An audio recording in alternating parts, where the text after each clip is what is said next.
దుస్సహుని జన్మ.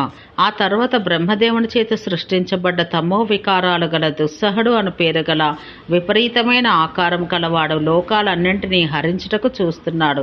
బ్రహ్మ వారిని అడ్డుగా పెట్టి దుస్సహుని యొక్క కాపురము, దురాత్ముల యొక్క గృహముల యందును జలసాధనం, నిత్య నైమిత్తిక క్రియా నిరోధం, సాలెపురుగులు తయారు చేసిన నేతలు కట్టుబట్టలుగా ఏర్పరిచి నిందాగర్భునిగా కీటకాల సమూహం చేత కలతను పొందిస్తూ, ఓరి దుస్సహ, నీకు కుక్కలు రజసులైన ఆడవాళ్ళు చూచినట్టు కుండయందున్నట్టుది, నోటితో ఊదుట వల్ల చల్లారిపోవటం వంటిది, నోటితో నాకినది, వైశ్వదేవం మొదలగు దేవతా నివేదనలు లేనిది అయిన ఆహారం భోజనమవుతుంది.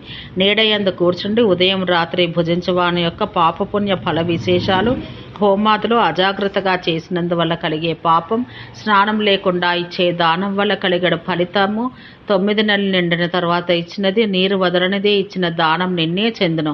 క్రోధం కలవాడు రోగిష్టి చేసడి దాన ఫలితం కూడా నిన్నే పొందగలదు. పట్టుతోలున్నవి, సంధ్యలయందు శుద్ధి చేసినవి, రాత్రి కాలమందు దీపం లేకుండా ఉన్నవి, నెయ్యి, తేనె మొదలైనవి రాగి పాత్రలో ఉన్నవి, 3 ఆవులు, 3 స్త్రీలు, పంచపురుషులు, 1 గొర్రె, 3 ఎద్దులు, 5 గేదెలు, 6 గుర్రములు, 7 ఏనుగులు కలిసిన ఇల్లు నీవే అవుతాయి. దురాత్ములందు స్థానములందు నీకు సంచారం కలుగుతుంది.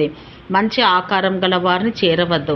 లక్ష్మీ నివాస స్థానాలను ఆశ్రయించవద్దని ఆజ్ఞాపించను. తర్వాత బ్రహ్మదేవుడు మాయమైనాడు. దుస్సహుడు కూడా బ్రహ్మ ఆజ్ఞ ప్రకారం సంచరించుచుండెను.